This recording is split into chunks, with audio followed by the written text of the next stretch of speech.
Thank you to everyone for attending tonight's meeting of the San Bruno Community Foundation Board of Directors, our first meeting of 2024. We are back in person at the San Bruno Senior Center, and we welcome members of the public who are attending via Zoom. We appreciate your patience if we have any technical hiccups. We ask speakers to speak loudly and clearly so that the microphone can pick you up and that our online guests as well, everyone in the room can hear you. A couple of technical items before we get to the content of today's meeting. Please know that we want to hear from you. Members of the public who are here at the Senior Center in person, if you would like to speak during public comment for items within the jurisdiction of the board that are not on the agenda or on any of the agendized items, please fill out one of the speaker cards that is on the table near the door. If you are attending on Zoom and you would like to address the board during public comment for items not on the agenda or on any of our agendized items, please use the raise your hand button at the bottom of your Zoom screen. Once you raise your hand, the executive director will see that someone wants to talk, and she will let me know that you are waiting. When it is your turn to speak, the executive director will call your name and unmute you. If you are joining us by telephone, you may also address the board during public comment by pressing *9, and the executive director will address you and unmute you. Speakers will be given 3 minutes to address the board. Please note that the individuals may only speak once per agendized item. Do we have any emails from public related to any items? There was one that came in that was Okay, and I saw that. Okay. And have all board members received a copy that was made available? All right, well, let's begin the meeting. I now call the regular meeting of the San Bruno Community Foundation's Board of Directors of February 7, 2024 to order. Roll call. I'll turn it over to Secretary Gomez. Please call the roll. Thank you, Melissa. Board Member Belinda Wong. Present. Board Member Irving Torres. Present. Board Member Supriya Perry. Present. Treasurer Pac Lim. Here. Secretary Raul Gomez is here.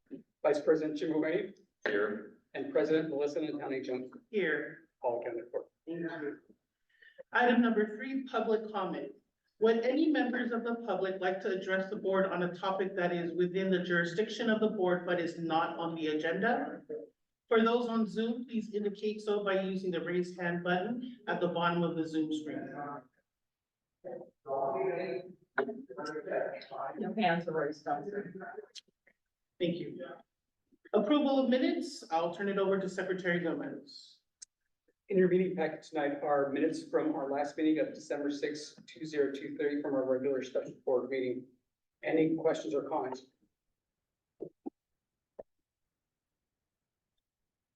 Any questions from the board? Okay. If there are no questions or comments, anything from the public regarding the minutes? Okay. May I have a motion to approve the minutes? So moved. Second. Great, thank you. Item number 5, We need to do it. I lied, excuse me. Board Member Belinda Wong. Aye. Board Member Irving Torres. Aye. Board Member Supriya Perry. Aye. Treasurer Pac Lim. Aye. Secretary Raul Gomez is aye. Vice President Jim Roy. Aye. President Melissa Natani Jones. Aye, thank you.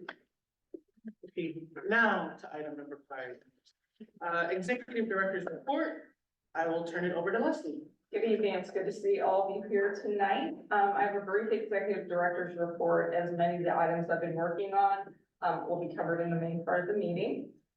Just want to make sure you know that the city council did approve our officers for 2024 as part of their consent calendar on December 12th. So congratulations to our officers. I also just want to remind you that all of your ethics requirements for this year are coming due. Please get in your conflict of interest, annual statements, Form 700, get those filled out. And for some of you, you have ethics training as well you need to do. So just a reminder to get those in. And that's all I have. Excellent. Any questions from the board? Any questions from the public? Okay. Item number 6, consent calendar. We have one. Receive and approve treasurer's report. We have one item on the consent calendar today as listed in the agenda. Would any members of the public like to comment on a consent item? Okay, are there any hands raised? Okay. Unless there's any questions from the board, I'll call for a motion to adopt the consent calendar. So moved. Second. Okay, and I'll turn it over to Secretary Gomez for roll call. Thank you. Board Member Belinda Wong, Aye. Board Member Irving Torres. Aye. Board Member Supriya Perry, Aye. Treasurer Packlin, Aye. Secretary Raul Gomez is aye. Vice President Jim Ruane. Aye. President Melissa Natani Jones. Aye. All accounted. Thank you. Item number 7, receive report on downtown beautification projects from the city of San Bruno and adopt resolution creating and appointing members to the ad hoc committee on downtown beautification initiatives. The city brought to foundation staff a set of downtown beautification projects that the city is hoping to implement with financial support from the foundation. With urging from the downtown business community, the city has been exploring additional ways to enhance and beautify segments of San Mateo Avenue and the surrounding streets. In conjunction with the renovations of Centennial Plaza, which the foundation is helping fund, and plan improvements at Posey Park at the northern end of the downtown portion of San Mateo Avenue.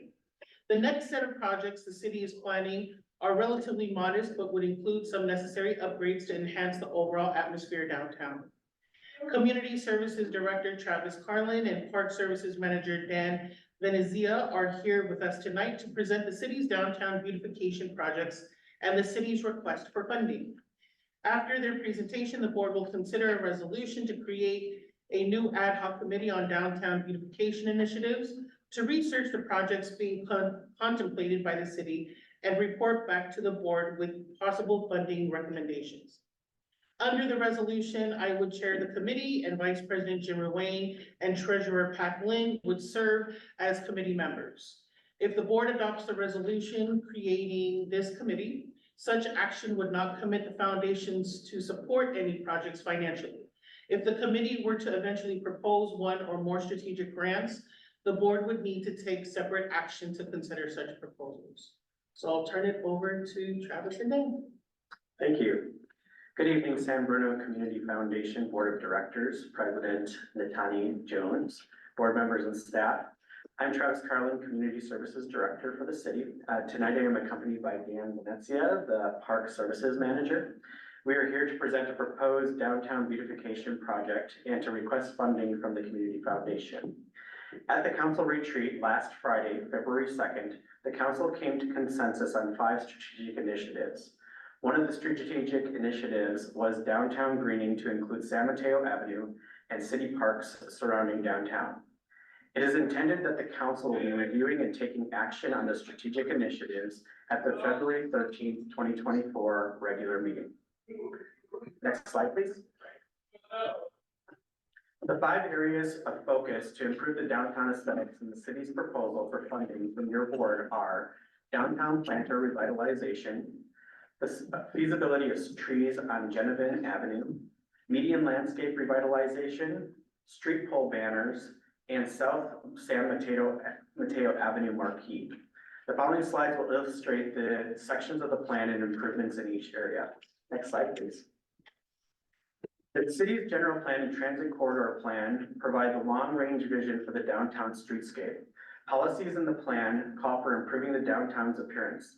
This is to be accomplished through the addition of streetscape amenities, landscaping, street trees, lighting, and pavement improvements, as well as other pedestrian-oriented improvements such as crosswalks. The downtown streetscape plan from 2019 implements this vision with a conceptual streetscape improvement plan for San Mateo Avenue. By upgrading the appearance of the downtown with cohesive and unified urban design, it will provide residents with an economically successful dining and shopping destination. The city has done some initial work to implement these plans, such as replacing the trash cans downtown, and we are in the process of replacing the news racks and installing new news rack screens, and this has been approved by the city council. Next slide, please. In the early 2000s, the ingrown trees were removed to make way for the new planters. New planters were installed in the bulb outs and planted with two different types of ornamental pear trees. The irrigation system was modified at each planter, but the lateral lines under the hardscape remained the same. Throughout the years, many variations of plant material were attempted to cohabitate with the trees with little success. Tree removal began in 2019 with the less desirable looking trees and finished in 2022 to provide continuity. During the pandemic, a volunteer group began planting and maintaining the planters. However, participation has declined as COVID precautions have become less restrictive. We want to show special recognition to Nancy Foreman, who is continuing to water those plants downtown. Current conditions of the planters is that last year volunteer planting was in April of 2023 with the collaboration of the city planting material or providing plant material and soil and volunteers doing the actual planting. There are 8 irrigation stations or valves that run all the planters on San Mateo and Genevieve. Currently, there are 6 broken lateral lines under the sidewalks at various locations, which means only 2 of the irrigation valves are actually working. Watering is currently being done by volunteers, and right now the rain, primarily headed up by Nancy. The initial phase of the project is to repair the broken lateral lines. This could be tedious and costly phase as it requires the removal of concrete, locating and fixing the breaks, and installing new concrete on the boulevard. This will require extensive leak detection as the water will only surface in cracks and breaks may not be exactly where you see the water surfacing. Phase 2 would be the removal and salvage of viable plant material, removal of the existing soil and irrigation within each pot. Once removed, new updated irrigation will be installed along with the new soil appropriate for the planters. Phase 3 is the development and installation of a new plant palette.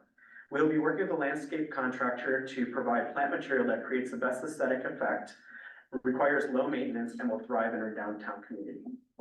The estimated cost of the planter portion of this project is approximately $130,000. Next slide, please. 3 planters exist at the south side of Genevieve Avenue between El Camino Real and San Mateo Avenue, which we would like to remove. The intention is to replant the trees directly into the ground at these locations. The contractor selected for the project will be expected to assess the feasibility of placing trees in the ground to avoid conflict with current infrastructure already in place. If it is deemed feasible, 3 planters will be removed as well as the existing concrete from the bulb outs. Installation of a new tree water system connected to the current lateral lines, amendments to the soil to provide appropriate nutrients for the trees out, and the addition of appropriate ground cover will occur. If it is deemed feasible, the appropriate trees for the location will be selected and planted. In the 2019 downtown streetscape plan, it identified Chinese elm trees as a tree choice for downtown. The Aperture Apartments at the south end of San Mateo Avenue have already used these trees as their street trees, so it would be a good match. The estimated cost for this portion of the project is approximately $20,000. Next slide, please. We also have landscape at the north end and south end of the avenue. At the south end, the area is under the marquee sign and has no irrigation and spotty plant material. On the north end, it is fully irrigated. However, the plantings need updated and filled in plant material. The proposed project calls for, on the south end, a feasibility of the marquee median will be conducted for irrigation that does not interfere with the utilities that are already in place. If irrigation can be installed, removal of current plant material will occur. The soil will be amended for plant nutrients, a new drip line irrigation system will be installed, and if irrigation cannot be installed, a hardscape plan with the possibility of pavers, boulders, and decomposed granite will be incorporated. On the north and the south end, we'll develop and install a plant palette that is aesthetically pleasing, requires low maintenance, and will thrive in our downtown environment and will be complementary of the planters. The estimated cost of this part of the project is $20,000. Next slide, please. Current condition of our street pole banners is that there are currently 6 different banners that are put up for different events at different times of the year. Many times, because our banner collection has dwindled due to ribs, tears, we are placing multiple banners up simultaneously to fill the poles, and they sometimes look mismatched. Banners are only on the sidewalk side of the poles. They used to be on both sides of the poles, but they were removed on the street side due to delivery truck height issues. In the proposed project, we are proposing an updated banner collection to be designed and procured to create a uniform look down San Mateo Avenue. This would include the production of 3 new banner collections, summer and patriotic banners, holiday banners, and general downtown banners. We are currently working internally to develop the banner designs. The banners that you see here are not necessarily the banners that we'll be putting up, so we would work on an actual banner design for each of those seasons. Prior to the finalization of the banner collection, we want to share them with the downtown business owners for feedback. The estimated cost is $30,000 for this portion of the project. Next slide, please. At the end of San Mateo Avenue on the south side, we have an old marquee sign that needs to be put up a couple times a month. Around 2012, the upper portion of the marquee with the avenue sign was removed due to the wood deteriorating. In 2018, plexiglass was added on each side of the marquee where the letters are installed.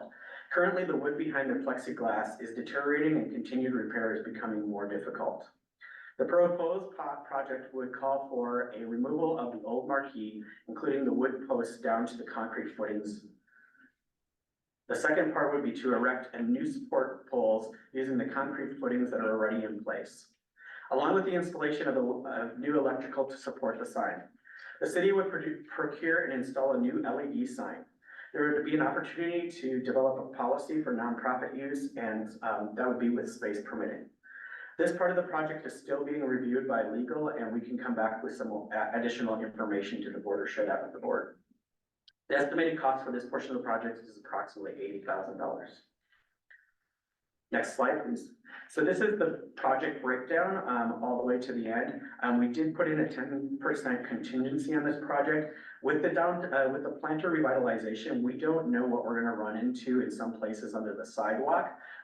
We will bring out the contractor will bring out a leak detection company that will help assist us with identifying those breaks. But the infrastructure under the street is quite old. So we did put in a little bit of contingency here in our ask. And then if you could go to the next slide, please. Some of the considerations that we're fully aware of is that we are going to be asking the city council for funding during the budget process for ongoing maintenance of plant materials in the planters.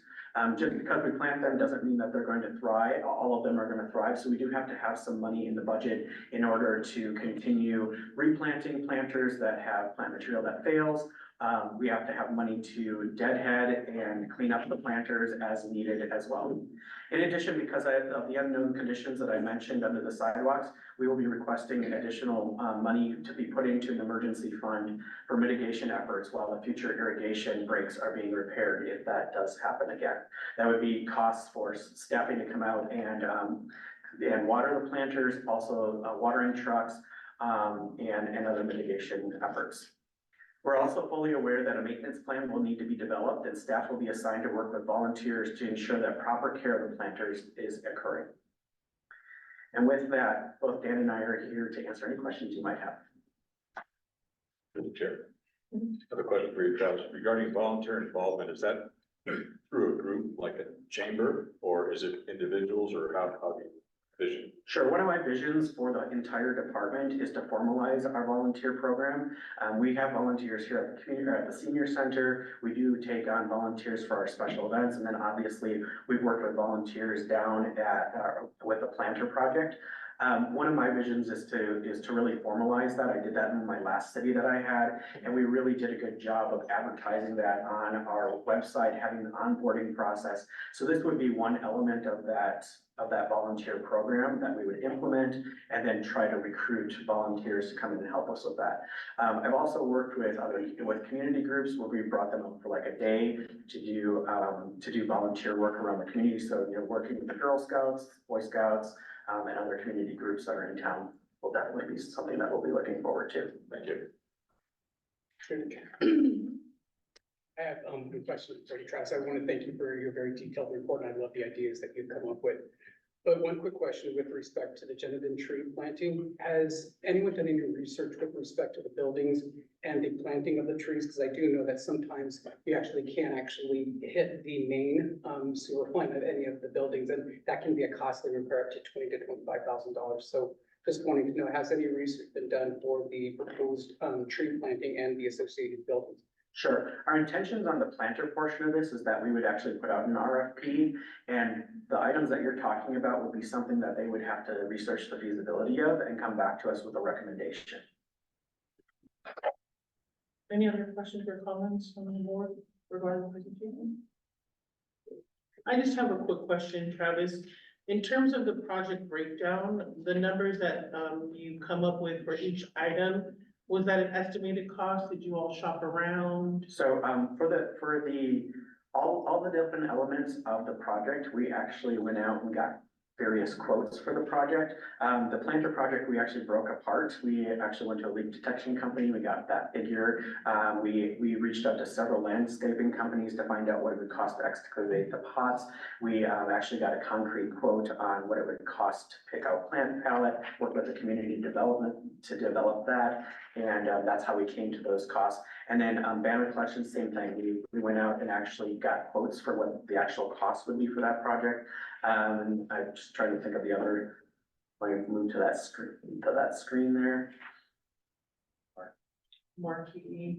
Okay, Marquee, I actually have a concrete quote on that as well. And that's something that we actually, the couple things that we're looking at with the Marquee is just the legal components of it. So since it's changing to an LED sign, what's the brightness of it? How high does it have to be? How many times can we turn it over as far as what's up on the screen? Those are all elements that we're looking at, but we did get concrete quotes for everything. Thank you so much. You're welcome. I do have a question. What was the cause of the damage? Was it a factor of time or From what element? related to the planters? And I'm asking to try to understand whether what is how long can we expect if repairs are done that they will, serve the purpose? Sure, so Dan might be able to chime in if I don't get this totally right. But I believe that the answer that you're looking for is that when they changed over from the pear trees and did the bulb outs and actually put in the planters, they did not excavate all of the laterals. So they did repairs and they did adjustments to the laterals under the sidewalk, but they didn't change them all out. And that's why I had mentioned that when we go into our budget for our operating budget, one of the asks is going to be for emergency funds in case we have one of the 8 zones fail on us. That way we can get watering trucks out there right away. We can get a concrete contractor out there right away to fix those breaks as they happen. Because we fully expect that we're probably going to get breaks in the future. We just need to be prepared for them. In the past, I don't know that they were completely prepared for those breaks when they occurred. I do have a question. When are you planning on starting this project? Sure. So once we secure funding on this project, we will have to go through an RFP process for the different elements of the project. So if we were able to get awarded the funding for this project, it's likely that we could get an RFP out sometime in June-ish. We have a lot of other things going on right now with Centennial Plaza, Florida Park, the rack opening. We've got a lot going on. But I'm confident that we could get an RFP out for the different elements of the project by June. And usually that process is about a month and a half. We could have probably award contracts sometime in August or September and have the work done hopefully by the end of the calendar year. And are you gonna be doing the RFP, all of them together or like in pieces? It's likely we would do the planter and the greening part of that separate. Because and then go out for the marquee separately, than that, and then also, take the component of the banners separately. Sure, one more question. The $300,000+, is that, be looking for a grant for that work, or is that a combination of a grant and city funds, or? So right now, we do not have any city funding, appropriated for this project, so this would be the grant ask from the board.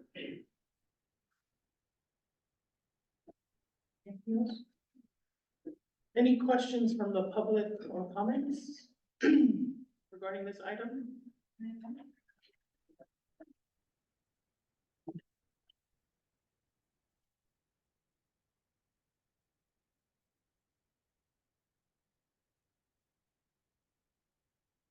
Hi, members of the San Bruno Community Foundation.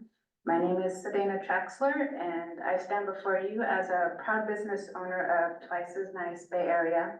We are located in the heart of downtown, and my husband and I have been, we have been down there for over 9 years now, and based on numerous conversations over the years from customers, neighbors, friends, and the general public, and although I'm not here to speak on behalf of them, I can assure you they would wholeheartedly support any beautification efforts in the downtown area. As there is this pervasive feeling of neglect and despair in our downtown. As you may have been aware of, based on the results of your 2.0 listening campaign back in 2021. I read on your website that the campaign consisted of an online survey, 7 focus groups, 2 virtual town hall meetings, as well as one-on-one interviews with each of the council members. And during this campaign, the outreach was focused on 3 sets of questions. One of the questions participants were asked was, what do you see as the most critical need in San Bruno at this time? And downtown beautification ranked number 1. And still today, based on the community survey that was just sent out by the city, those results show that downtown is still a top priority for the residents of San Bruno. It ranked number 4 under crime, homelessness, and potholes.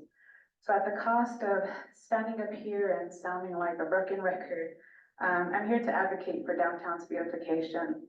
This initiative brought forth by Travis and his staff and team is more than putting a flower in a pot and making something look pretty or aesthetically pleasing.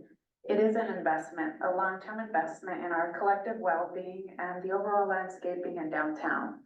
The presence of vibrant greenery can positively impact mental health and instill a sense of pride, safety, and foster a strong sense of community. Your help can sow the seeds for a more vibrant, cohesive, and resilient downtown. I thank you for your time and dedication to enhancing the quality of life in San Bruno.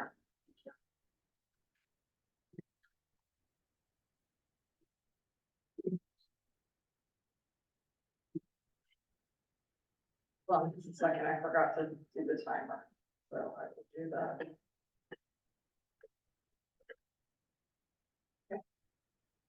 Hi, everybody. Apologies for coming in late. I am Rebecca Milano and I own the One Love Cafe on San Mateo Avenue. And I just wanted to share kind of what my welcoming was like into the neighborhood. I don't live in San Bruno. My children go to Cappuccino. My eldest graduated a couple of years back. So my tie to Cappuccino always made me feel a part of this community. And for a couple of years, we were looking up and down San Mateo Avenue for a place to open a business. So when the old Never Too Latte came up for sale, we jumped on that and I beautified that space. It's been a cafe, a staple of our downtown area since, I believe 96. There's been a cafe in that location and it was really just sad and a little neglected. But what I saw in the month that I sat there before I purchased the business was the traffic of the local community. That was just such a beautiful community. I live in South City and, nothing on South City, but San Bruno is really special. And as a person that doesn't live here, I'm really happy that I brought my business to this town. And I'm proud to be in the downtown San Bruno area, even the way it looks now. Unfortunately, from what I've seen in some of our Facebook discussions, we have some issues with the sidewalks not being very safe. We worry about our seniors, we worry about our handicapped folks.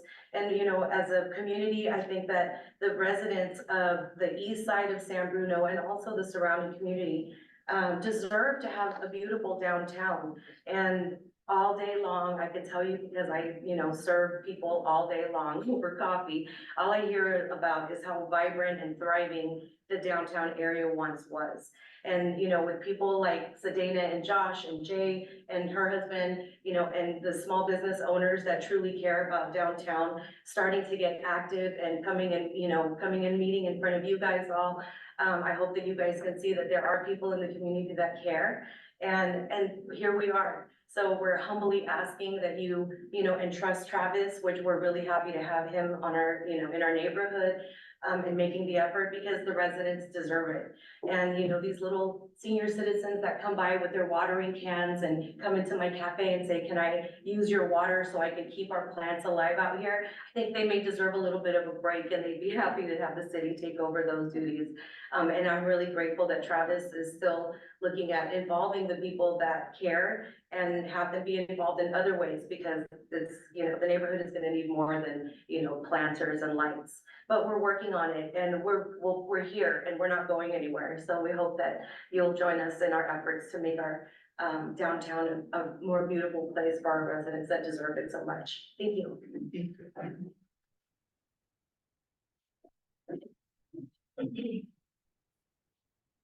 Hi, good evening, everyone. I am the owner of Catch 22 Salon and Boutique.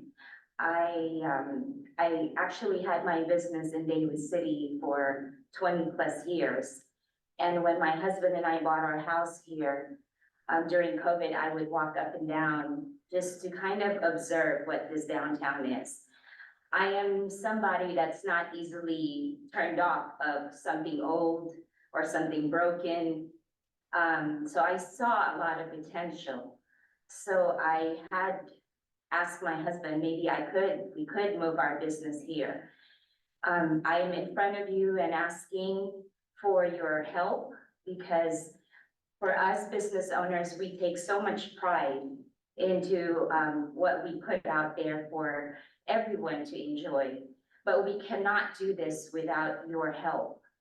We have come forward in front of the council and asked for guidance. Sometimes, you know, we kind of get what we want, sometimes not. And I understand that. It's just like what my husband and I have as we invested in our home. Now we're investing in our business.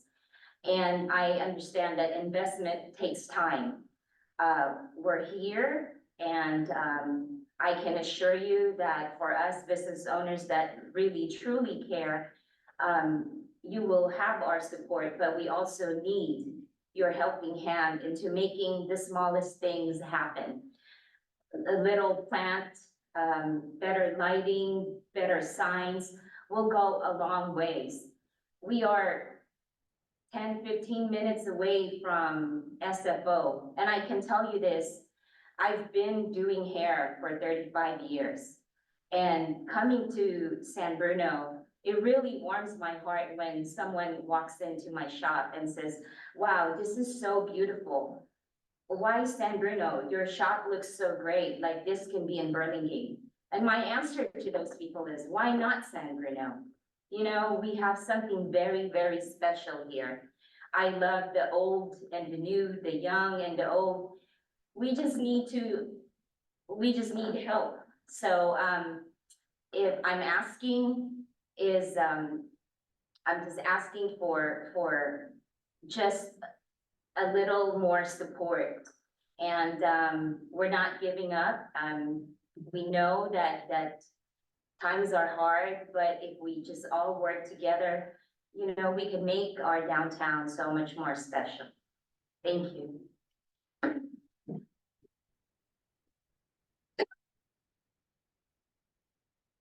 Hello, I'm Nancy Foreman. I'm the person that got the hairball idea to do the Renegade Planner project downtown. I was in Los Gatos, I saw their beautiful planters downtown, I noticed that each one had a plaque in it that said adopted by and had a family name. I came back to San Bruno, I looked around, I thought, did a little checking, found out the history of the planters, and a friend of mine and myself cleaned out the planters, we labeled them all. I put a little blurb on Facebook, I had 34 families. It was COVID, people were looking for something to do downtown. The planters were thriving, the irrigation was working. COVID kind of went away, the trees started dying, the families got back into school, they got back into their sports.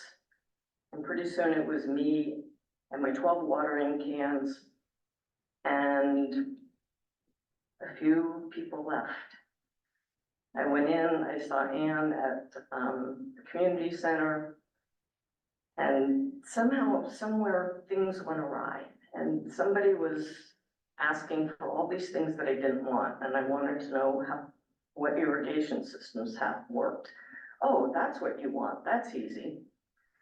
So I am so grateful to Travis and to Dan for coming forward and asking, and just please know that I will do anything also with this project, because these plants now are my babies.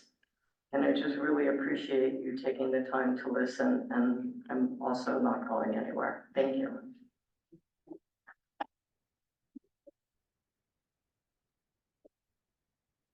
Board, my name is Mario Guitron. I am the newly appointed chair of the Culture and Arts Commission with the City of San Bruno.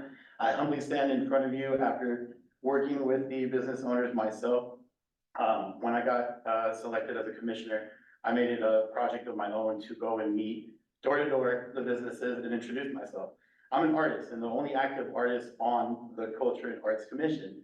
I host community events, we do pop-ups, we do all this stuff off the avenue, but I wanted to bring some of that to the friends that I have on the avenue.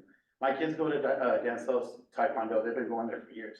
So while we're there, dropping them off, we get coffee, we check in with Josh, we check in with Jay, we check in with everybody there. And it's just a constant loop of why can't we do anything to improve our surroundings? Why can't we make this place just look a little bit more attractive? Or why can't we do more events where the community is supported down there and we draw attention down there? So I work in, or actually I'm an artist at AZ Gallery inside of the Old San Fran Mall. If you guys have never been there, there's a collective of artists there. There's a light, it's a pulse in that mall. But from that mall, we send people down to the avenue as part of Pride and thinking, people think 10th Fran is downtown San Bruno. People come in there all the time and they say, I thought this was downtown. I said, no, you gotta go check out the shops. I have a character that I'm trademarking and I'm working on developing forever. One of my ideas was to take that character down to the avenues. What I did is I made an Easter egg hunt with 11 of the shops that are down there.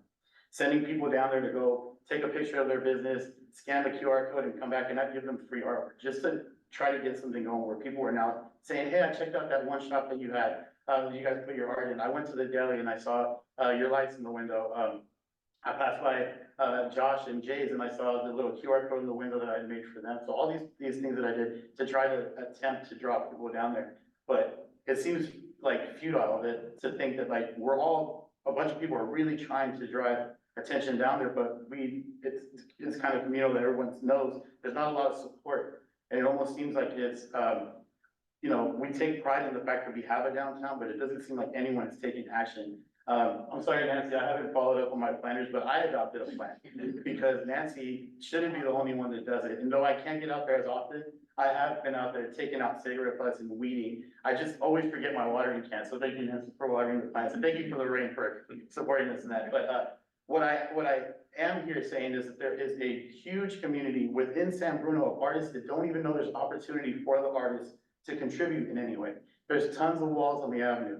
And my dying wish from now until you guys take me out of the commission is to see more public art on the avenue that's gonna call attention to show pride in San Bruno at what has potential to be a very cool and like just diverse place. We have YouTube, we have Walmart, we have 380, we have 101, we have 280, we have all this stuff that runs through San Bruno. We need to funnel people down there and show them what we got. Thank you. Are there any comments on them? Or any public comments? Yes, we do. I'm gonna bring in Linda Mason has her hand raised. Linda, can you speak now? I can. Can you hear me? Please go ahead. Can everybody hear?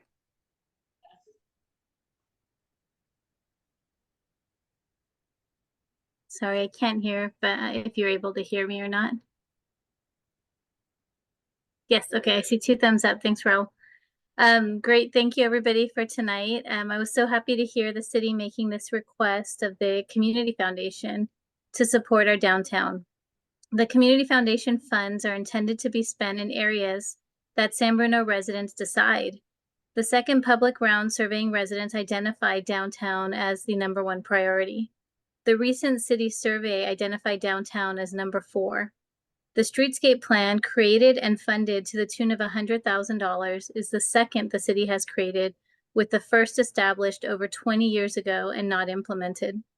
Downtown needs assistance, and the community's desire to invest funds in downtown is only growing, as is seen in the 3 surveys the city has conducted over the past few years. As we continue to envision a more transit-centric area, downtown is the heart of all of that. Many of you supported the transit-oriented plan that includes downtown. You have a number of new and old business owners investing in their businesses, and we hope that landlords will also take note and invest, as we are seeing with Artichoke Joe's. In the meantime, we need to remember that an organization's priorities are seen through where they invest their funds. The Community Foundation has asked and heard from residents. Although not established as a priority by the foundation, it is a priority, and it's been established and noted by the public over and over, and by the council as an initiative who is elected to represent the community needs. Time is now to respond to the community by effectuating over 20 years of plans by making them a reality. Thank you all for your time and sincere consideration of this request.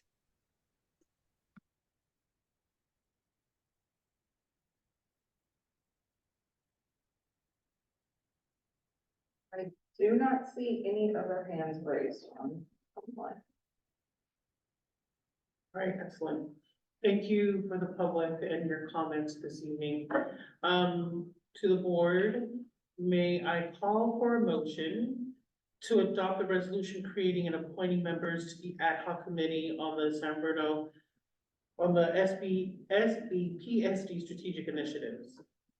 So through the chair, I just guess I have a clarifying question to Travis and because you talked about the timeline of the RFP, is that based on like decision in terms of the $300,000 made today or? That'd be based on if we came back in March for award. Any further? Okay. Great, so may I have a motion? So moved. Second. All right, excellent. I will turn it over to Secretary Gomez for a roll call vote. Thank you. Board Member Belinda Wong. Aye. Board Member Irving Torres. Aye. Board Member Supriya Perry. Aye. Treasurer Pac Lynn. Aye. Raul Gomez is aye. Vice President Jim Roy. Aye. President Melissa Natani Jones. Aye. All ayes. Thank you so much. Okay, we're gonna move on to item B, receive report on programs, Crestmore Scholarship, Community Grants Fund, and strategic grants. And I'll turn it over to Leslie. Thank you.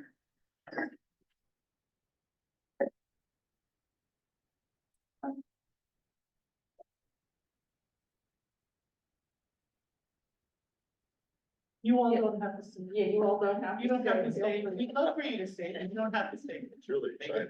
Thank you. Thank you. Thank you for coming. Thank you.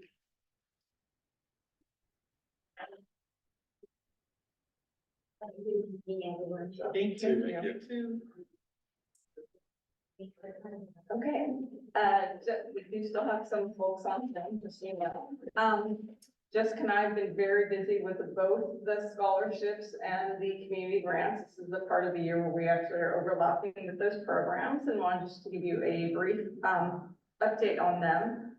On the Community Grants Fund, as you know, the board approved 26 community grants this past December.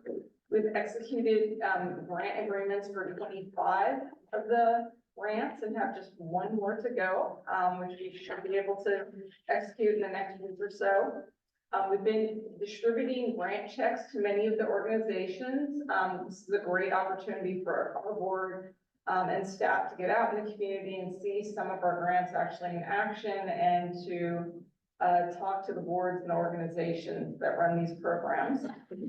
So we want to thank those of you who have either already done one or are signed up to do one in the future. We've got a couple more we're still trying to fill, and we'll be reaching out to the board for your help with those. In terms of the Crestmore Scholarship, our 2024 Crestmore Scholarship is up and running. Students have begun the online application. We have had a tremendous response in terms of registration. Students first register to start an application, and then they actually fill out the application. Students tend to procrastinate, so they don't fill out the application until close to the deadline, which is March 5th. But we have had tremendous response in terms of people starting the registration process. We do, as we always do, a series of workshops, both in person and virtual, for both the high school category of applicants and then the community college applicants.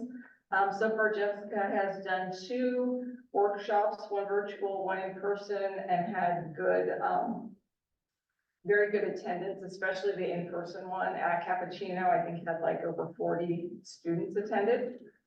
And she has, I believe, 3 more at workshops, 2 focused for the community college and 1 more high school workshop as well lined up that she'll be doing. We have assembled the selection panel that will be reviewing the applications and selecting the winners. They are getting ready to start their work as soon as the applications are in on March 5th. Please continue to help us to get out the word about the program through your efforts. I do have flyers on the table by the door if you need any. Also, just an update on some of our strategic grants with regard to the RAC, the Recreation and Aquatic Center.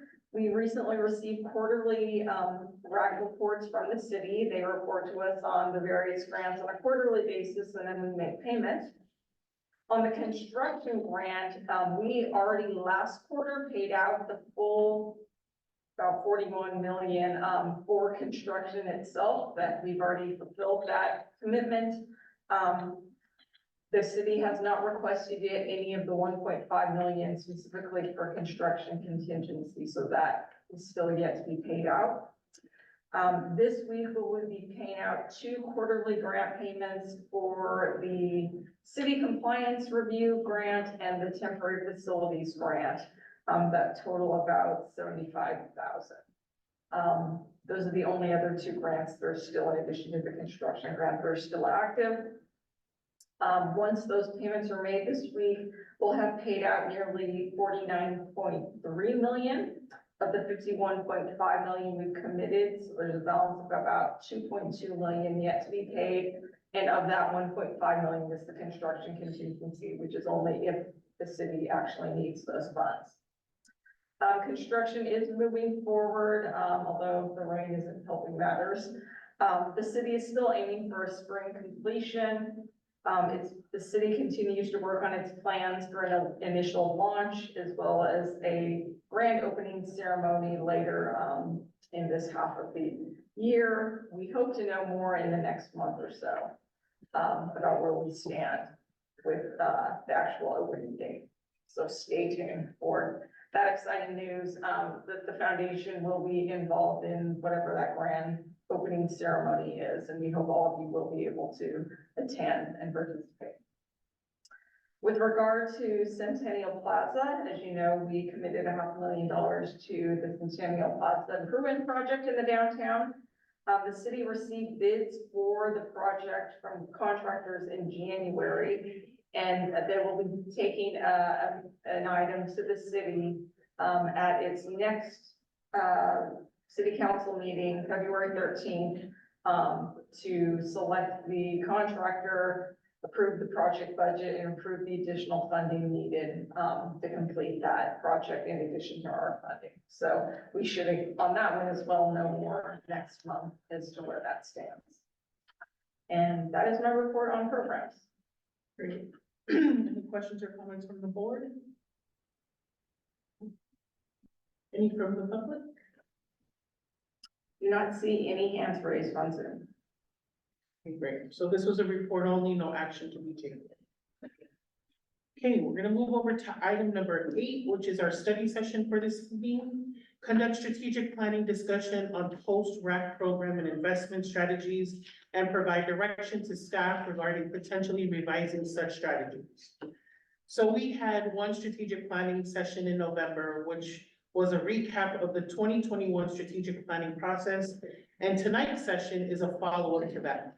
I'm going to turn the time over to Executive Director to lead tonight's discussion. So I'm just gonna make a very brief presentation to make sure we're all on the same page as to what we're discussing, and really it's gonna be a discussion for the board to have. So hopefully I won't be talking for too long here. Just wanna set the stage as to where we are in 2024. So the REC is going to be completed soon. We will finish paying out all of those REC grants, which is up to 51.5 million of the original 70 million in restitution funds. So it's really a sort of a pretty big turning point for the foundation. And so the question has been, you know, where does the foundation go after that? So we did this exercise actually now 2.5 years ago, when we thought the ROC actually would be done a little bit quicker than it was. The landscape has changed a little, the context has changed, so we are bringing it back to the board to revisit that. When we looked at sort of the decisions before the board 2.5 years ago, there weren't other large projects really being contemplated either by the city or the school district at that time that made sense for us to potentially participate in. Things have changed, and now both at the city and at the school district, there are some larger capital projects that the foundation could decide to help support through funding as another legacy project like the RAC. So the city is in a process, the city council is in a process of considering a revenue measure in November that would fund various community facility projects, including fire station upgrades, library modernization, athletic field parks, playground improvements, et cetera. And there may be an opportunity there where the foundation might find one of those projects attractive and could make the difference in the city actually being able to move forward on those projects. Similarly, as we heard from the superintendent a couple meetings ago, the San Bruno Park School District has a number of major strategic initiatives that could also be sort of legacy projects for the foundation if the board so chose, including a new Parkside STEAM wing that they would like to build, athletic field renovations at the school sites, as well as elementary school STEAM labs as well. The district is also, they've still got some funding left over from their Measure X bond. They're also working on sale of the Engvall site at basically 280 and Sneak Lane, and would have proceeds from that to be able to put into some of these capital projects. They're also looking at a parcel tax potentially in November that would fund more on the program and salary side. But so there are all these balls up in the air, some exciting things happening in the city that the foundation might want to be a part of. And so it makes sense for us to sort of revisit some of the questions we looked at 2.5 years ago. In terms of where we are right now, at the end of 2023, our total net assets are a little over $28 million. The final quarter of 2023 actually was pretty good for the markets. So we were a little higher than we had been earlier in the year. Again, that number, because that is in our investment portfolio, will go up and down with the market. So that is a moving number. Total net assets takes out our liabilities. So that doesn't count, you know, it's already accounted for what we've already promised for the RAC, for Centennial Plaza, for other grants, for the scholarships, because those are multi-year. So that's taken it out. This is what's left. Just to refresh your memory in terms of our operating expenses, right now our operating expenses are about $450,000 a year, broken out, as you can see on the slide, personnel about 261, thousand a year, non-personnel, not quite 190,000. Also to refresh your memory, our current program levels in terms of community grants, we've been giving out at the $300,000 a year level. $100,000 of that has been donated by YouTube and Google, most years. And then the scholarship, which we have been, paying out completely out of our own funds, we've been giving out, $160,000 the last couple of years. So that's just to refresh your memory where we are financially. The three scenarios that the board has been contemplating and we bring back to you today to start to discuss. Scenario one is to spend the remaining funds on one or two of these bigger legacy projects. Could mean a couple of other smaller things as well, but really what the idea is to make another sort of significant investment in the sort of near term, knowing that we will be depleting the remainder of our portfolio. The second scenario is to spend down the funds over a longer time horizon and sort of maintain sort of the same business plan we've got right now, a combination of the scholarship, community grants, and some strategic grants at a lower level. Over a set period of time, knowing though that we are probably we would spend more than what we could sustain and maintain the corpus. And then the third model is really to follow an endowment model where you're only spending investment income, maintaining the corpus and the spending power of the corpus so that the foundation lives on in perpetuity. As you know, we had Sandhill Global Advisors run some numbers for us on what those payouts might look like to go to scenario 3, which was the endowment model. Just to refresh your memory on if we say had 25 million and decided to go with the full endowment model, that would have an annual payout of about $900,000 a year, right? So, and half of that, up to half of that might be spent actually on operating expenses. So you can, if we maintained at our current level. So that just gives you a sense of what an annual budget might look like in the endowment model. We started with a lower quasi-endowment size because we decided to give out a couple of other big grants, right? Increasing that, you can see that it goes down, the annual payout. Going to scenario 2, Sandhill ran a number of scenarios for us. So both different levels of starting quasi-endowment size, starting at 25 million, going down to 10 million, as well as what the time horizon, spend down time horizon. What the foundation board had agreed to in 2021 was a 20 spend down, assuming a $25 million quasi-endowment. But then it would be close to 1.7, 1.75, but with inflation, which has gone up in the last couple of years, and they tweaked the model to take that into effect. You'll see that actually that $25 million corpus spent down over 20 years, it's more like 1.6 million, so it's a little bit less.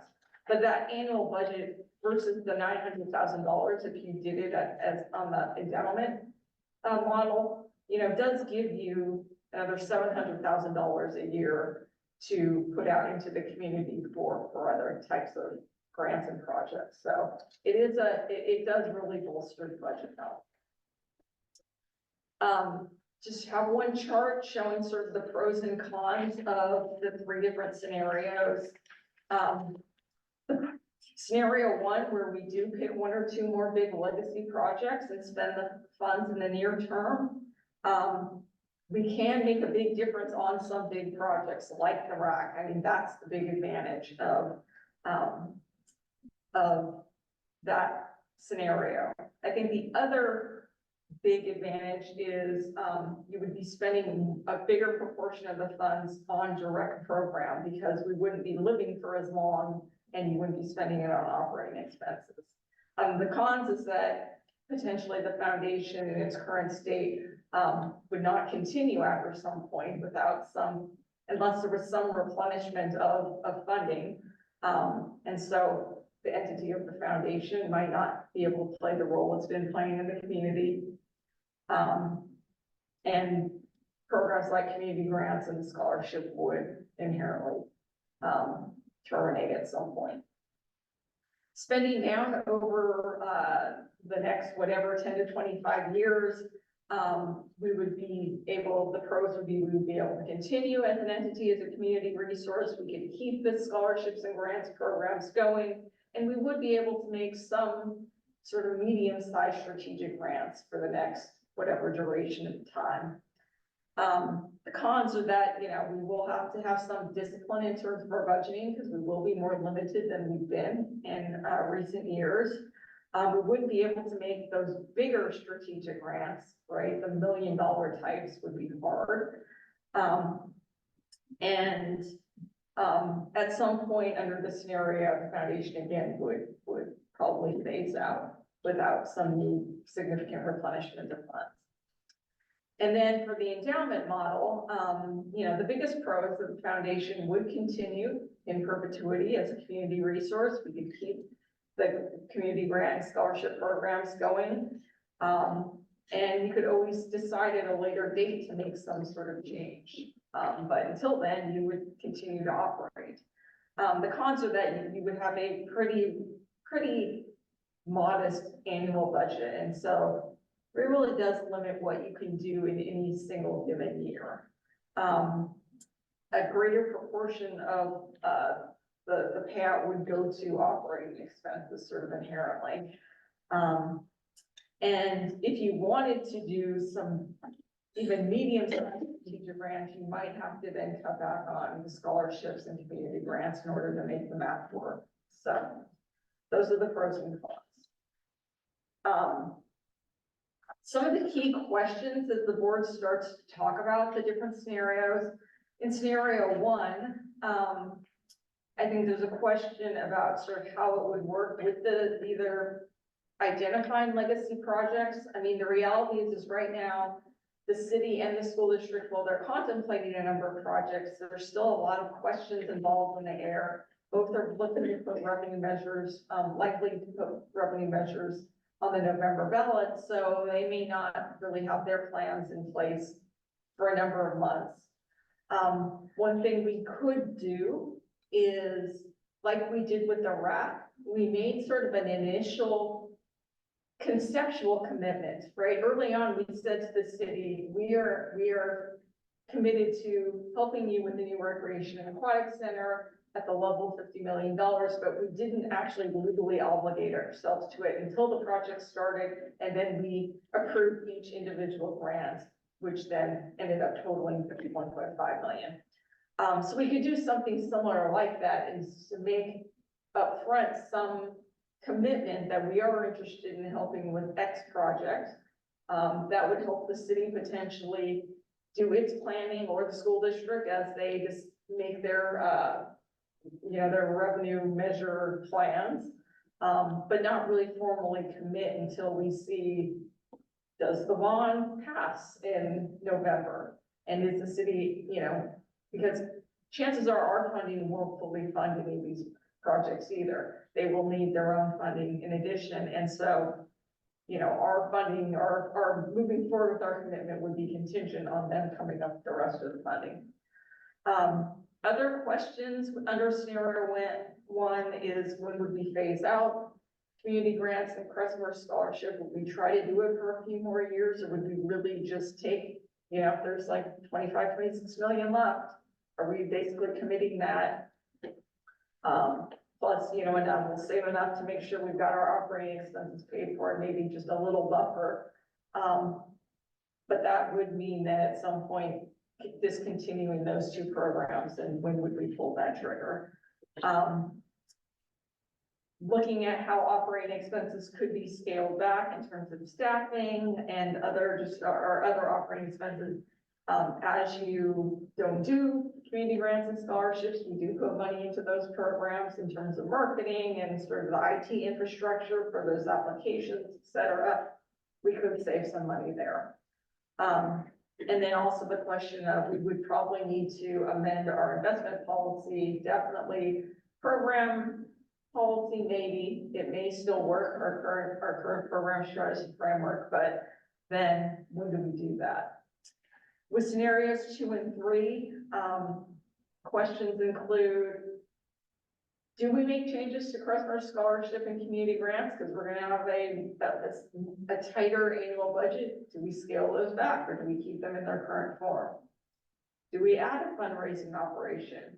Fundraising does cost money.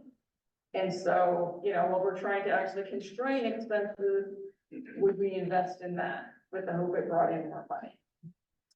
And then again, when do we amend our policies, investment program policies, to reflect those changes? So those are the questions to think about as we start to have this discussion. So now I turn it back to the board to really hear sort of where you all are as we move forward with thinking about our future. Before we go into discussion, are there any clarifying questions we want to ask us? Yes. What is the, when we arrive at a decision, what is the role of the city council in terms of ratification or buy-in, especially in scenario 1, which would in effect end, right, the foundation? I just kind of want to understand as we're deliberating. I mean, if the project that we were investing in, you know, and said, what, we have $25 million to do X project with the city, I mean, that would be probably part of that discussion. Because they have to understand that we would be depleting the funds. The city, in our bylaws, the city council, has to approve any changes to our investment, and program policies. So if we were to amend those documents, that would have to go to the council for approval as well. And I believe technically if we were to close our doors, I believe that the council also would have to, approve. Although even if we depleted most of our funds, you know, the entity could still exist with not a lot of resources, then, you know, you figure out, would some new fundraising operation or something want to be started? Any other clarifying questions? Are And there any, then our annual budget always has to get approved by the council. are there any questions from the public? Don't see any hands raised. Okay. Well, so for the Thank you, Leslie, for the refresher and getting us all on the same page so that we can have a rich discussion. So I'd like to just open it up for discussion. Ultimately, we would like the board to come to a consensus on next steps and direction for staff, Leslie, to facilitate brief discussions and the agreement on direction for us to do so. I want to open up the floor if anyone has any comments, thoughts regarding the presentation and where you would like to see this move towards. I have one question.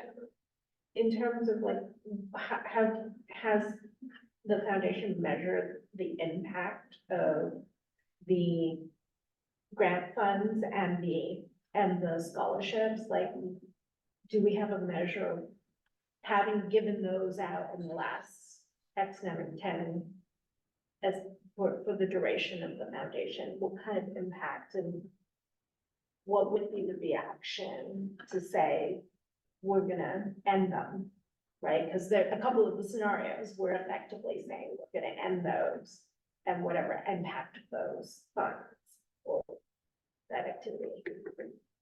So I guess there's kind of two questions I think you're asking. One is just impact, and we do try to summarize each set of community grants. I'm actually just finalizing the ones for the, I guess the 21-22 cycle, because we've finally gotten those grant reports in. A lot even though it's a one-year cycle because of COVID, there have been delays in getting all of those completed. So I'm actually about to get to you this summer for that cycle.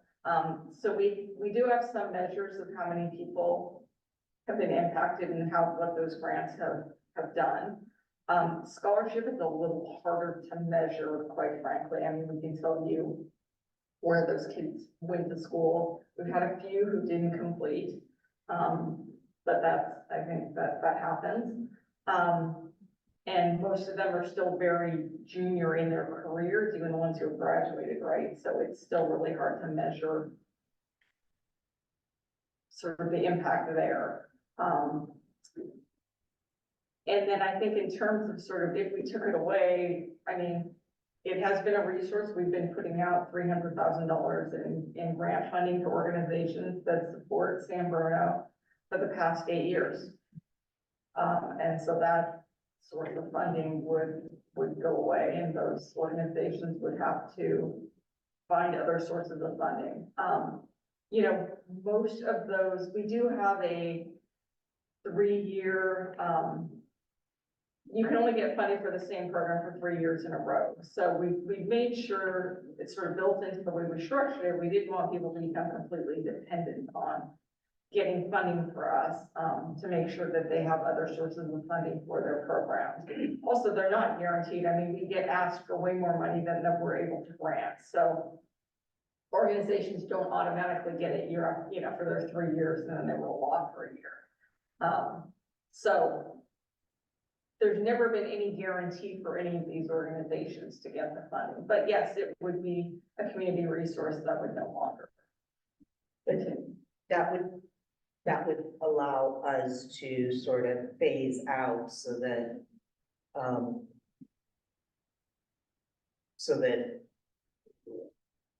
assuming that this process is like, you know, whatever it ends up being, takes 2 or 3 years, there would be time there to inform and like everyone's sort of expectation. So as you said, folks would be left, you know, suddenly next year anticipating that a program that they might have applied to didn't exist.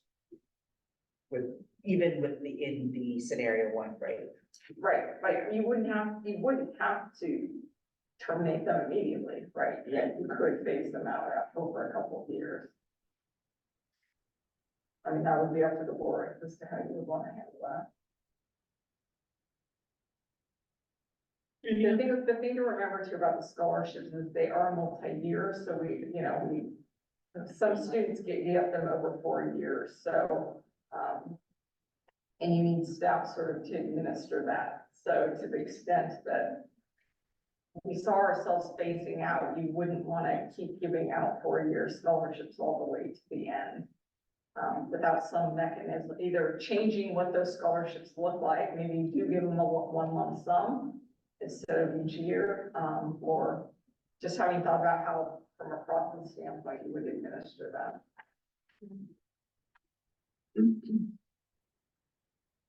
My other observation, one of the key things I heard from the foundation, like is that it was meant to be a memorial to the folks that experienced, like, remember the event in memorial. In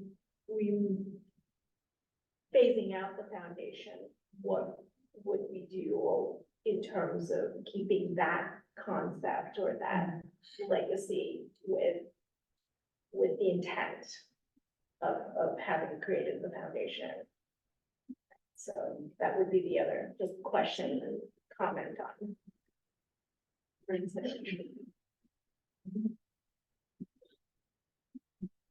pick it up. All right. I was there, foundation was established. And, not to, throw aspersions on any particular city council. We don't have serious discussions about it. Some people wanted the council members to be the board. So wait a second. You're gonna have people running for city council, 10 to 70 million bucks. You don't want that. You want something completely in here. We pretty much had that for a while. And now, even though it's in the bylaws, they're questioning, and, looking at our board and I guess they're all okay. We'll support your request for your board members. I'm going, wait a second, we're a pretty much independent board. We want to do some things with our money. And now we go to the city council and they have to approve it, all right? So what concerns me going forward is you don't know what a future city council is going to do. You don't know who you're going to have in there. There's already been some questions by certain city council members about really using the funds for general fund issues, fiber to the home, and some different things, and there's talk, wait, can't you get them to do the sewer project? Wait a second here, it'll be gone in a flash. So while the scholarship program it's a wonderful thing, it benefited a lot of kids that really needed it, and the community grants, you got 20-something people here at our last meeting thanking us. If it wasn't for you, I'd have trouble keeping my business open. But we've set that up so that we don't get the repetition, as Leslie said. But when you talked about the thought of a memorial, my personal feeling here, there's a couple of big projects that will come up. One of those is fire station in Crestwood. The reason I bring that up is because the foundation started there. And wouldn't it be nice to say, city, I know it's gonna cost you 50 million bucks, but here's 25 million to kick it off. Put that on your bond request so people know you have seed money for something like that. And what it does, it brings us full circle. And we're not, frankly, at the whim or the politics, not so much this city council, but a future one. You don't know who's gonna be in. So while I think the community grants and the scholarships are great, it benefited a lot of people. Maybe it's time we look at one big legacy project for this foundation. And it doesn't have to be 25 million, here's your money this summer kind of a thing. Let it go for a little while. We're making a little bit of money on the foundation funds that are there now.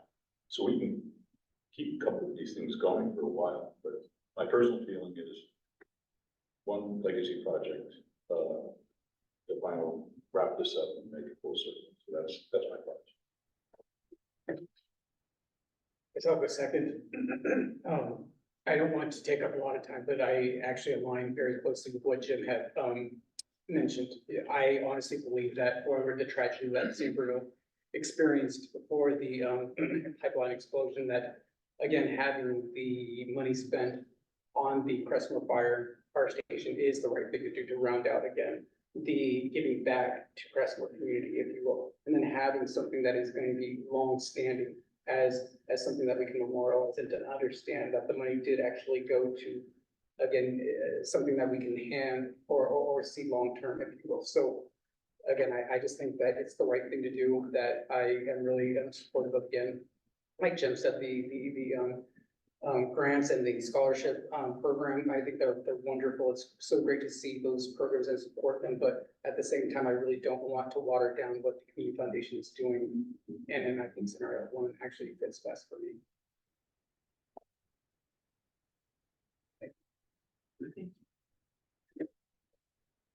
I guess just looking at the three scenarios and just thinking about whether we take scenario 1 or 2 or 3. For me, and this is just my kind of opinion, I think I would want to wait until like after the November election to really kind of make a decision on whether we take scenario 1, 2, and 3. And I would also want to open it up to the public. If we are going to go to scenario 1, what is it that the public would want, what the community wants to know in terms of that final legacy project? Talks either about library or fire station. I personally would want to like get the community's involvement for that one last legacy project if we go forward for scenario 1. But again, like I would want to wait till like after November election and maybe have this discussion in 2025 when we kind of fully kind of have a bigger picture of exactly what the city and the school, you know, in terms of their bond measures, where it gets passed or not. And so, and I think for scenario 2 and 3, you know, it's just, I don't know, I think I just need to kind of think about it some more, but again, I think there's just a lot of moving pieces, and ultimately, I think commitment this year, me personally, I think we should, well, I would want to wait till after the November election to think about commitment. And I agree with you to a point that we don't know what the school district is gonna get out of Bangor. It's a nice piece of change. Yeah. Very nice piece of change, so they may not need a lot of help. Foundation. You know, and I don't think we're trying to make a decision tonight or in our next meeting or whatever, we're trying to talk this all out.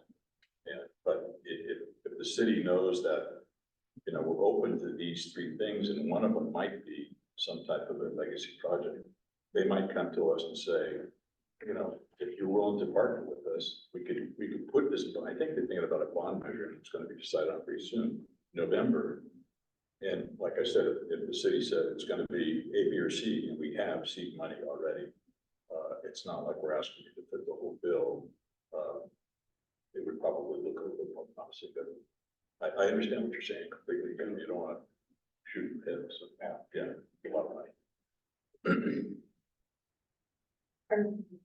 Are we relying on the prior, community listening campaigns? Or is that, I mean, because I agree, with board member Torres in terms of trying to get some sense of what the current pulse, you know, of the community is. And frankly, also in terms of, and I don't know how to do it to really get that, that's short of like a perhaps huge and costly listening campaign, but is there something that doesn't also skew it with, potentially, you know, you put notice out for people to come out and you get 3 people with very strong, interest, but is there something that also like gives people an opportunity to be on those? Just as a reminder, the city did just do that community needs survey, Right. so it didn't come from us, but they did do that, which we shared the results with the board. So that was, you know, this past fall, so it's a much more recent. Was, okay. It wasn't asking specifically about That's that, what- but yeah. but it was asking about what are the community needs. Right, I think that, though, that probably, coming from like city funds or what are my needs vis-a-vis the government, potentially versus, you know, what are my, expectations of a foundation that was born out of something that might have very personally impacted me, may be slightly different. And maybe it's to even, because that exists, somehow manage to recirculate, like, you know, can the foundation, in considering what, you know, how to partner in terms of these needs, rely on the community, like rely on these as being priorities if the funding would come from the foundation, and potentially mean that the community benefits more near term by, in a very large scale manner versus over the course of the 10 years or, because for me, the scenario where your budget is, you know, 50% operating versus what you're giving to people doesn't feel like the right way to proceed, and really, so yeah, for me, that is not, that doesn't sound right, because I think a lot of administration, you know, people often complain about, you know, how much of the money that I give is actually going for the purpose intended, so. That is my instinct as well for that scenario 3. I mean, your cost versus benefit just does not seem like it's there, even though it does prolong. And that's the concern of the board 2.5 years ago, right? So that's why it picked the version of scenario 2 at that time. Any other? To the board. So for me, the thing that I kept thinking about is, what is the most impactful that this remaining money can do? And how it can, whether, a legacy project is going to build, because there's an element of the legacy project in my mind, and I guess I should just say, I am kind of leaning more towards the legacy project. Because I feel like it kind of builds on its own. Whether it is, the fire station of the Crestmore neighborhood that supports not just the Crestmore neighborhood, but also up the hill, right? Or even like the school programs where it's building on the STEM program that really then usher the kids towards the science in this area. And so even if, let's say, the foundation were to have disappeared as a result of this legacy project, the benefit from this legacy project actually builds on itself. So really for me is more that so I'm definitely leaning towards the scenario 1, but it does brings the question for me as to what does that mean? How many years will that be? What is the maximum grant funding we can offer? Let's say at 25 million, are we talking about really 20? Because there's a portion of it for the lagging of the grants, of the operation, how long it takes for the grant to even be distributed, like the RAP, that we still need administration to do it. So that's kind of where I was thinking, and whether there's other things we need to consider if we were to do a legacy project to lower that administrative cost. That's kind of where I stand.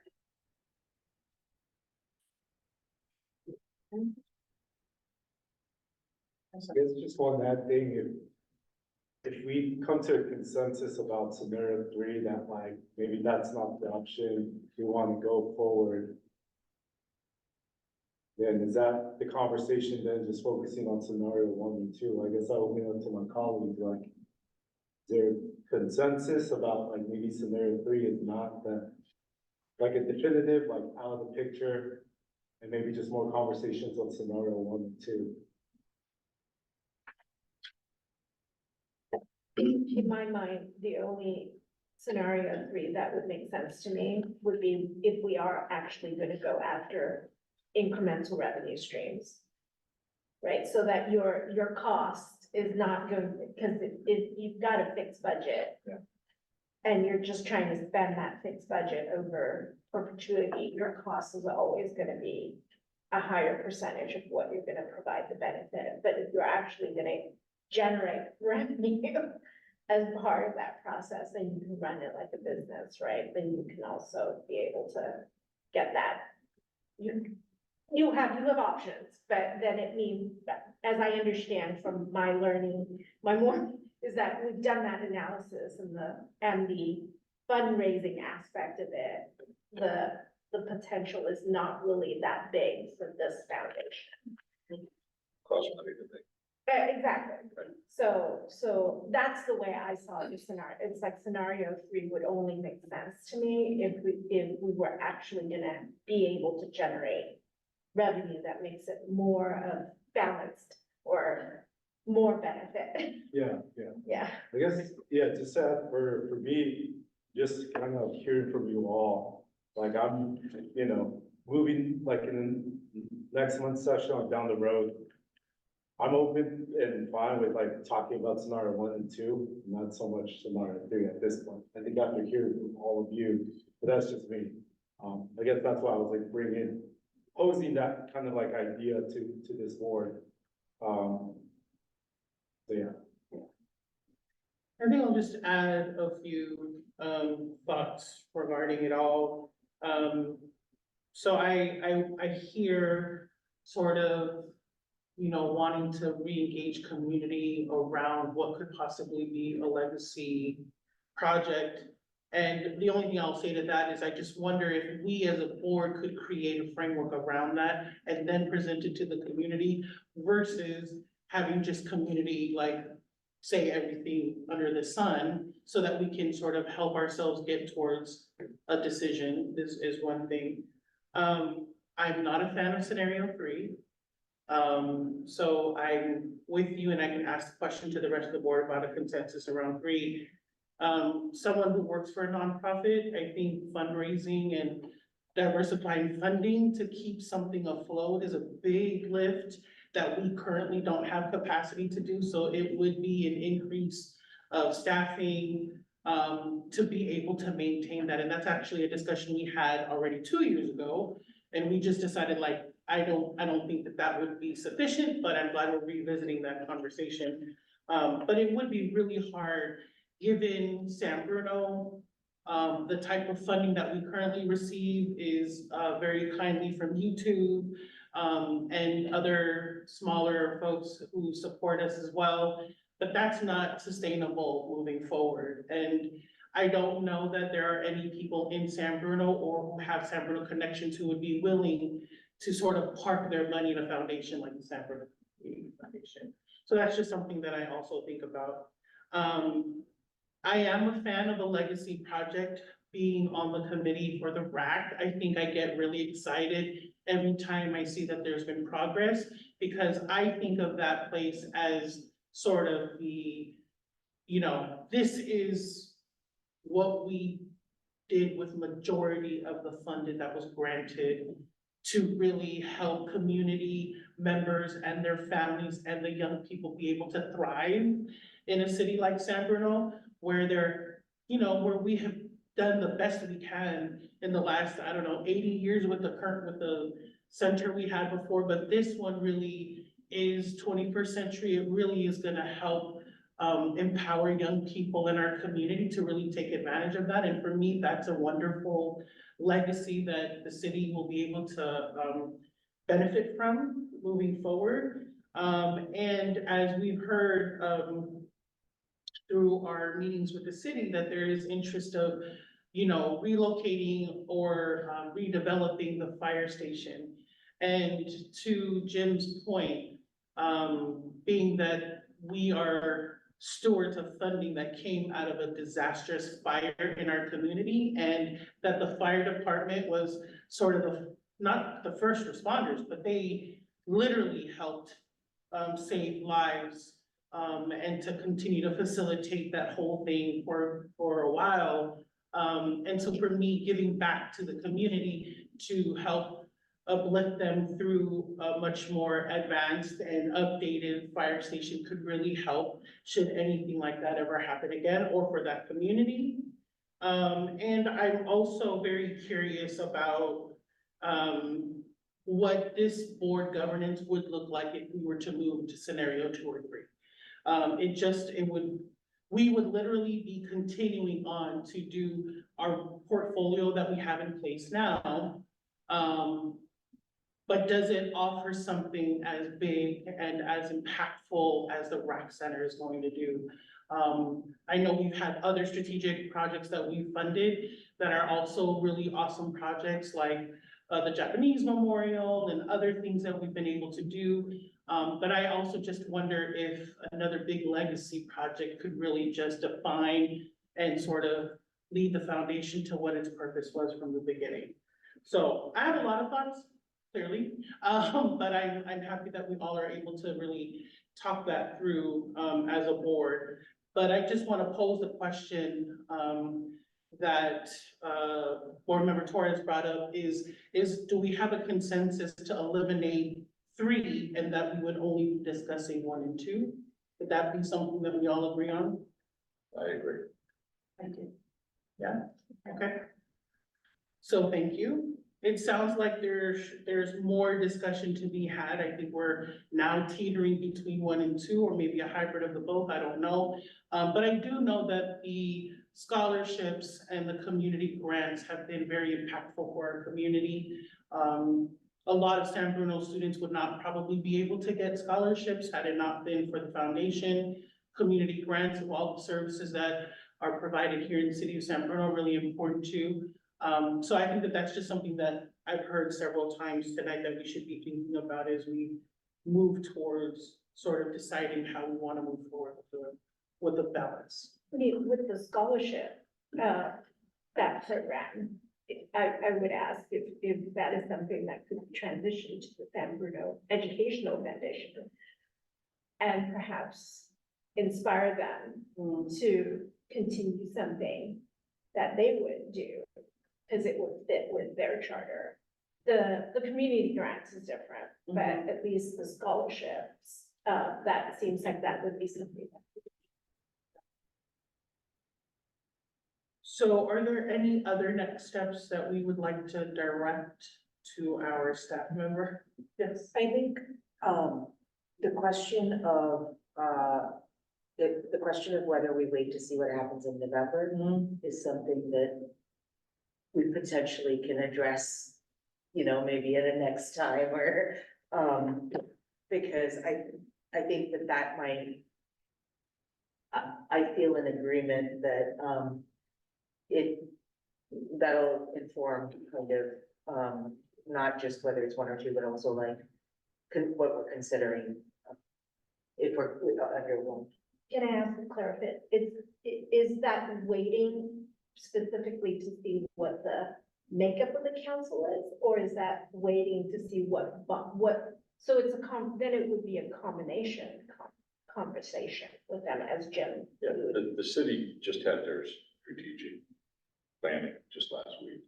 And so they'll have their own ideas, but if they know that we are thinking about these two scenarios, it would be up to them to come back and say, you know, we see what you're doing, we want to do this, and would you be willing to, for us to say that you'll partner with us going forward, whether it be fields or whether it be a fire station or whether it be a couple other things, because they know better than we do.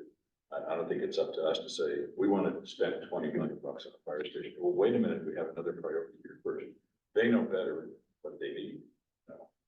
And it's kind of like rec. You know, we went out at 3 big meetings, said to the public, what do you want to do? You know, it's obvious that it was a city building. The city needed a new building desperately.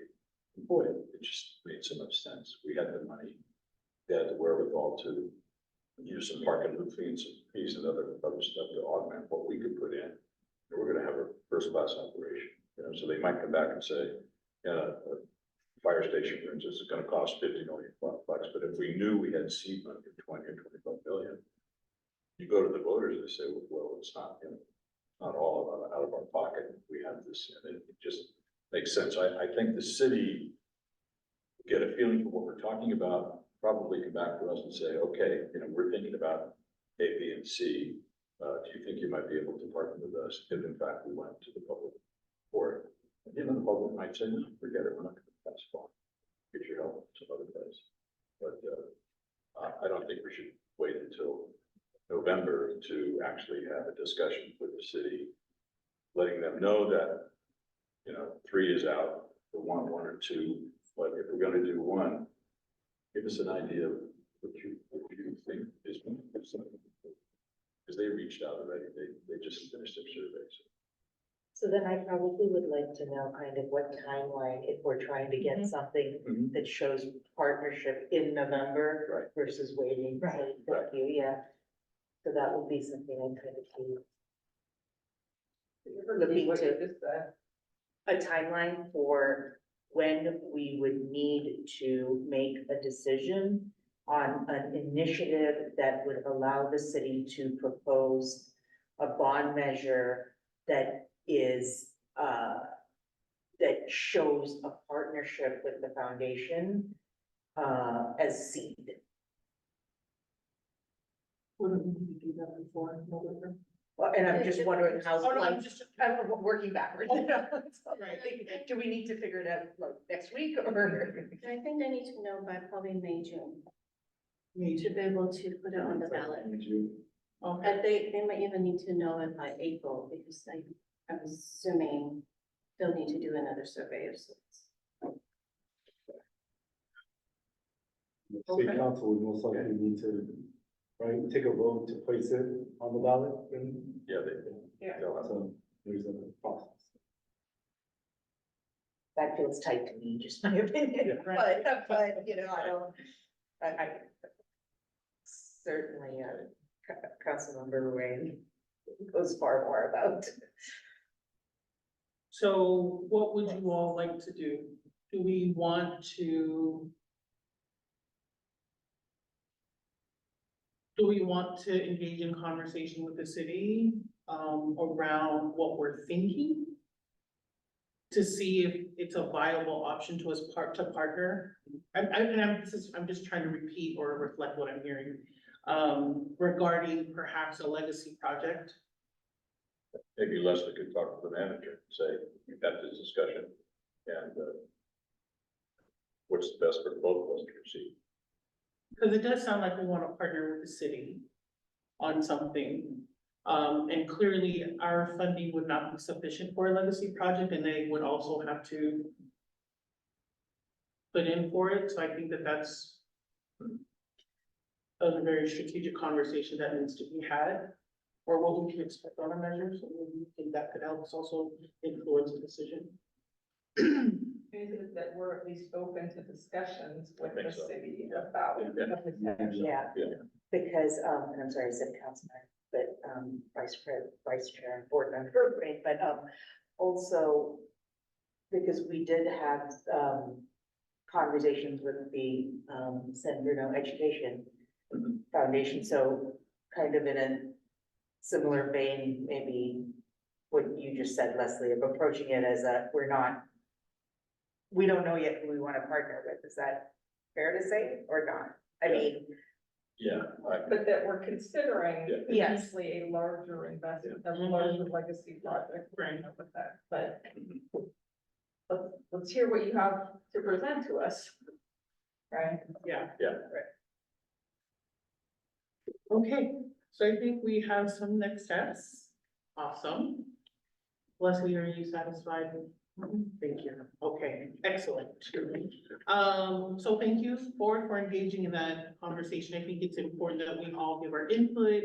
And I love that we're thinking deeply about the greater impact and the legacy of the work that can happen on the foundation's funding. So thank you. I will move over to item number 9, board member comments.